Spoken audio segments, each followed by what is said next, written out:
Yeah, so I'm Catman from Catman's Rocks on Voodoo Radio Online and CMRS Radio 1, and I'm joined here at the wonderful Firevolt Festival by absolute legends, Fury! Yay! Yay! So, you've got a new album coming out soon, haven't you guys? We have indeed. Yeah. 5th of September, our brand new album Interceptor will be out, and we've got a UK tour planned as well. Up and down the UK. Up and down the UK, England, Scotland, Wales.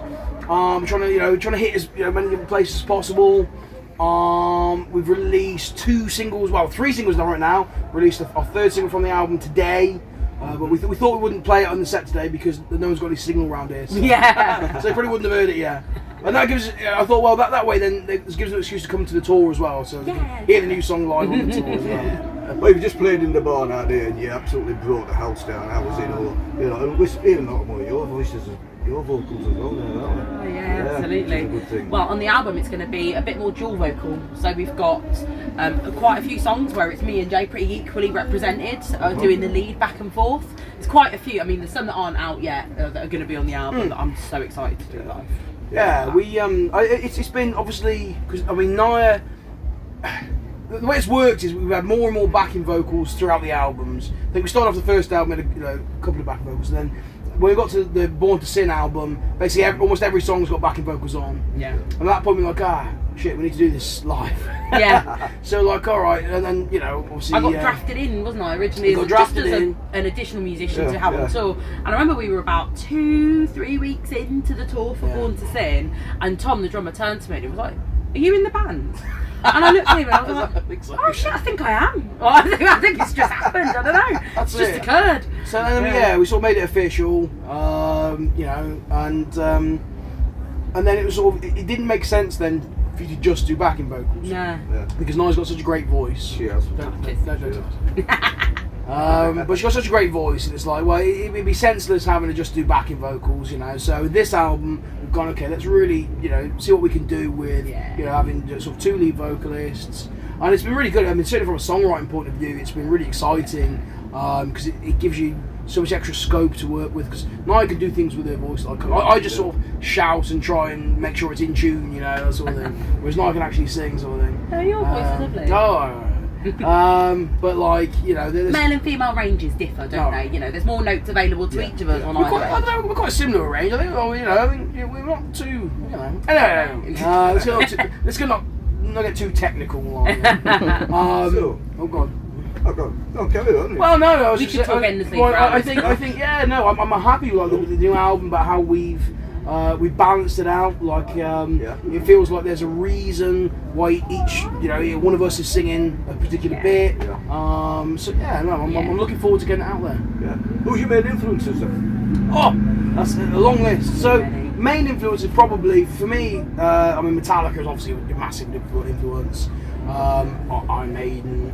But I mean also ZZ Top.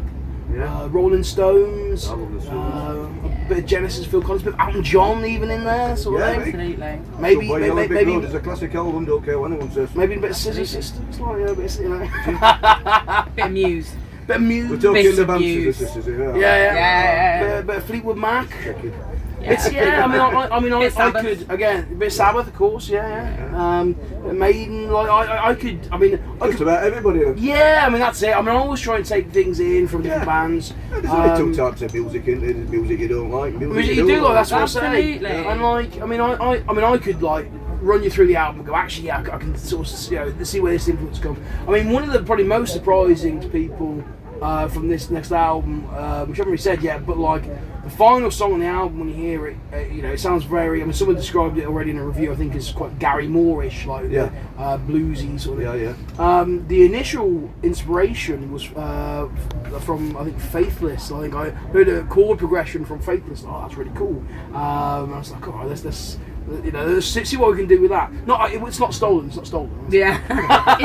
Inspired, influenced by. But I think that's the thing. I think that's the important thing is just keep your ears open because you never know where that inspiration is going to come from. And the thing is, it doesn't necessarily mean the song doesn't sound like a Faithless song. You know what I mean? It still sounds like a blues rock, Fury kind of song. But I think it gives us a different angle, and that's it. So when you're out on the road, then changing the subject completely away from music Alright. itself. Have you ever had any really funny moments and spinal tap moments, you know, where you get your ass kicked unexpectedly? Ooh, yeah, but probably got a few. I'll try to think of one now. But it's I think, oh yeah, we definitely have. When the van broke down on the border of Scotland? Yeah. So that was pretty bad a one. couple of years ago, We have had a lot of van troubles. yeah, we did a great sort of mini sort of tour in Ireland, Northern Ireland. Went really well. Did some great shows. Drank a lot of Guinness. It was fantastic. Stayed at our friend Joe May's house. Giving Joe a little shout out there. What a guy. Coming back, it's been great. We're all buzzing. So we got the ferry back from Larne to Stranraer. We're coming back, and we're not far from the border, near sort of Gretna kind of thing. And I was driving at the time, and I remember just, you know, I was in, I don't know, 6th gear or whatever it was, and all of a sudden there's no power in 6th gears, going on to 5th, nothing, 4th, 3rd, 2nd. I was like, oh dear. So I was like, guys, something's wrong here. So pull into the, you know, onto the gravel kind of thing. Yeah. And long story short, we were sat at the side of the road. I think we broke down around 4 p.m. Yeah. And we didn't get picked up until like half-past midnight. And in between there, all sorts of calls. We got to a point where they sent someone out to begin with, this roadside recovery sort of thing. And he was basically like, yeah, you need proper recovery, right? Yeah. And so yeah. So he was checking. So it was getting dark. So he was checking the engine, and he had his phone. And we'd already been there for hours, right? So he had his phone like on the engine block or whatever it was. And also, I don't know what, either someone in the van shifted, or I was still out the van with him. Someone in the van shifted, or the lorry went by, something like this, right? And his phone fell into the engine bay. And first of all, I was like, what's going on? I walked away really angry. Yeah. And then, right, I came back. He was on because, the phone? oh yeah, he was on the phone to the recovery He was on the people. phone to someone else. And he came back, and I could hear this voice coming from the engine bay, and he was like, hello! Hello! Into the engine. And at that point, I was like, you gotta laugh at me. You just gotta laugh. Like, I just cracked up, and I could not stop laughing. And I had to go to the other side of the van because I was just like cracking up. And he was walking wobbly, like he was laughing so hard because I was in the van, and you just hear hello going into the engine. And you just see Jay walking away, like proper, like trying really hard not to laugh at this man. I was at the back of the van, I just burst out laughing. Yeah.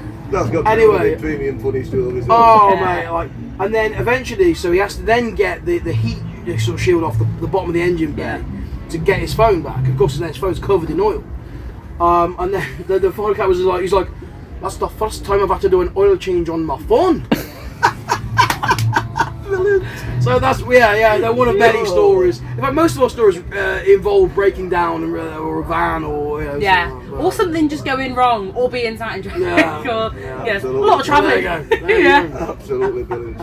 Well, it's been an absolute pleasure. Absolutely. Cannot wait for that new album. Thank you Cannot very wait much. for the tour. I promise I'll get out and see you. I will have a copy of the album and it will get played on the show. Oh, Thank you very much. Julie! Rock and roll!